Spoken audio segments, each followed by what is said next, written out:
अब हम आपको सेल्फ प्रोनिंग की विधि बताते हैं। इसके लिए हमें 3 जगह पिलो रखने हैं। हमें सेल्फ प्रोनिंग में करना क्या है, हम पेट के बल लेटेंगे, लेकिन ऐसे नहीं कि सीधे हम पेट के बल लेट जाएं, क्योंकि ऐसा किया तो हमारा पेट दबेगा और पेट का मूवमेंट इफेक्ट हो जाएगा। वो क्यों इंपॉर्टेंट है कि पेट ना दबे? जब हम सांस लेते हैं तो चेस्ट और पेट के बीच में डायाफ्राम होती हैं, और जो डायाफ्राम्स का मूवमेंट होता है उसका बहुत भारी कंट्रीब्यूशन होता है हमारी ब्रीदिंग में। तो अगर पेट दबा तो वो डायाफ्राम का मूवमेंट इफेक्ट हो जाएगा और उससे उल्टा इफेक्ट आ जाएगा। तो ऐसा हमें कदापि नहीं होने देना है। इसी के लिए हम 3 जगह पिलोज रखते हैं। एक ये बिल्कुल पैर की तरफ, देखिए ये है पिलो जो बिल्कुल पैर की तरफ है।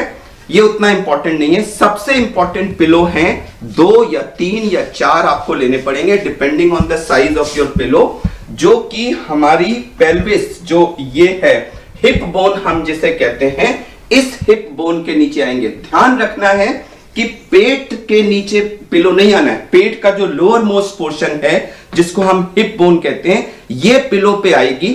और तीसरा पिलो होगा हमारे हेड एंड की तरफ, जो हमारी अपर चेस्ट को सपोर्ट करेगा। तो प्रोनिंग पोजीशन में जाने के बाद हमारी अपर चेस्ट एक पिलो पे सपोर्टेड होगी, हमारी जो ये हिप बोन है ये 2 या 3 या 4 depending on thickness of pillow उस पे सपोर्टेड होगी, और पैर हमारे नीचे की तरफ होंगे। सबसे अहम चीज है कि पेट बिस्तर पे नहीं दबना चाहिए, और आपकी पोजीशन हो जाने के बाद पेट और बेड के बीच में एक हाथ जा पाना चाहिए, जो इंश्योर करेगा कि आपके पेट का मूवमेंट ठीक हो रहा है। अब मैं इसको करके दिखाता हूं।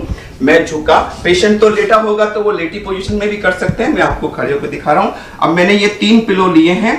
अब ये इंपॉर्टेंट है कि मेरा पेट ना दबे, ये जो पेल्विस वाला पोर्शन है ये इसके ऊपर आए। तो मैंने अपना ये जो पेल्विस का पोर्शन है इसको इन पिलोज के ऊपर लिया, लेट करके थोड़ा सा मैंने उसको एडजस्ट किया। अब मेरा पेल्विस का पोर्शन, हिप बोन वाला पोर्शन पिलोज के ऊपर है, पेट बिल्कुल फ्री है। अब ये चेस्ट वाले तकिए को मैंने थोड़ा सा अपनी तरफ लिया और इसको यहां पर जो मेरी अपर चेस्ट है इस पे कर लिया, यहां पर। अब आप देखिए इस पोजीशन में आने के बाद इधर साइड से दिखाइए कि ये जो हाथ है मेरा, देखिए मेरे पेट और बेड के बीच में आराम से जा रहा है, और जब मेरा सांस से मेरा पेट हिल रहा है तो पेट के मूवमेंट में कोई रिस्ट्रिक्शन नहीं। ये सबसे अहम चीज है कि हमारा पेट नहीं दबना चाहिए।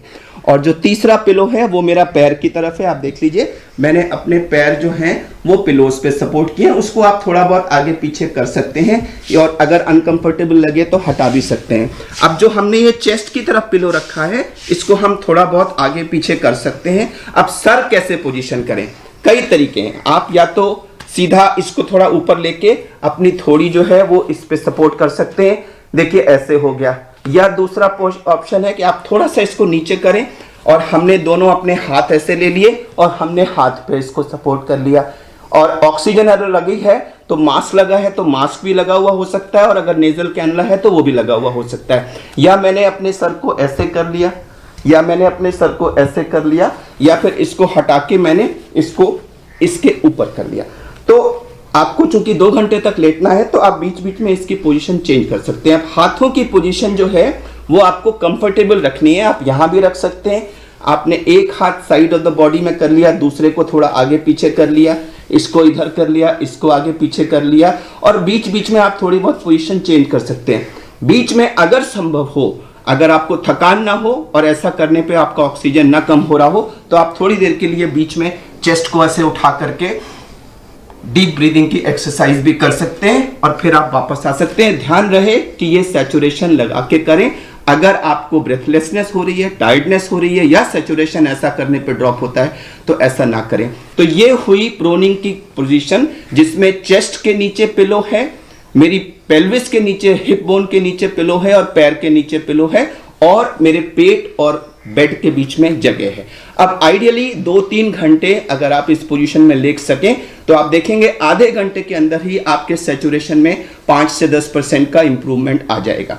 2-3-4 घंटे आप इस पोजीशन में लेटिए, उसके बाद आप पोजीशन चेंज कर सकते हैं। मैंने ये पिलो हटा दिया, मैंने ये पिलो भी हटा दिए, और ये पैर वाला पिलो भी हटा दिया, और अब मैं लेफ्ट लैटरल पोजीशन में आ गया। मेरी लेफ्ट साइड डाउन है, मैं लेफ्ट लैटरल पोजीशन में आ गया, हाथ को यहाँ रख सकता हूँ, यहाँ रख सकता हूँ, यहाँ रख सकता हूँ, जैसे चाहे सर पे रख सकता हूँ, जिसमें मुझे कंफर्टेबल लगे।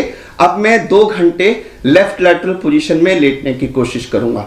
उसके बाद फिर मैं राइट लैटरल पोजीशन में चला जाऊंगा। मैंने अपनी पोजीशन चेंज कर ली और अब मेरी राइट साइड डाउन है और अब मैं राइट लैटरल पोजीशन में आ गया। तो मैं अब राइट लैटरल में 2 घंटे लेटने के बाद अब हम सीधे हो सकते हैं, अपने बैक के बल लेट सकते हैं और इस पोजीशन में हम थोड़ी सी ब्रीदिंग एक्सरसाइजेस कर सकते हैं थोड़ी देर, या फिर हम धीरे धीरे धीरे उठ के बैठ सकते हैं और उठ के बैठ के चौकड़ी मार के बैठ जाएं। ऐसे बिल्कुल अपने को झुका के ना बैठें ऐसे, क्योंकि उससे हमारी लंग कैपेसिटी कम होती है। अपने को पूरा जितना सीधा हो सकता है और जितना चेस्ट को पीछे कर सकते हैं, थोड़ा सा ऐसे मूवमेंट कर लें, थोड़ा शोल्डर्स को ऊपर नीचे मूवमेंट कर लें, थोड़ा ऐसे दाएं बाएं मूवमेंट कर लें। और बैठने के साथ में आप अपने को सपोर्ट भी कर सकते हैं। बेड पे कोई स्टूल या कोई ऐसी चीज अगर ले लें, ऐसे रख लें और उस पर एक पिलो रख करके ऐसे करके आप यूं रख करके इस पर सपोर्ट लेकर भी बैठ सकते हैं। तो इससे भी, ये हम लोग कार्डियक पेशेंट्स में ये पोजीशन अक्सर यूज करते हैं, तो इससे भी आपको सपोर्ट लेके बैठने में थोड़ा सा मदद मिलेगी। तो 1-2 घंटे बैक पे लेटना या सीधा, तो 2 घंटे प्रोन यानी पेट के बल, 2 घंटे लेफ्ट लैटरल, 2 घंटे राइट लैटरल, फिर 1-2 घंटे बैठे हुए या बैक पे लेटे हुए, और फिर इसी साइकिल को हम रिपीट कर सकते हैं। अब जरूरी नहीं है कि हर पोजीशन में आपको बेस्ट मिले, इंडिविजुअल वेरिएशंस होंगे। तो अगर आपको किसी एक पर्टिकुलर पोजीशन में बेस्ट ऑक्सीजन मिल सकता है तो उस पोजीशन को आप ज्यादा समय के लिए इस्तेमाल कर सकते हैं। मैं फिर दोहराना चाहूंगा कि ये जो सेल्फ प्रोनिंग है ये कोई मैजिक बुलेट नहीं है, नंबर 1। नंबर 2, ये ऑक्सीजन का या वेंटिलेटर का या आईसीयू केयर का कोई श्योर शॉट ऑल्टरनेटिव नहीं है। यह हर घर में आसानी से बिना किसी इक्विपमेंट के, बिना किसी एक्सपेंडिचर के कर सकी जाने वाली प्रूव्ड, साइंटिफिकली प्रूव्ड इफेक्टिव एक मेथड है।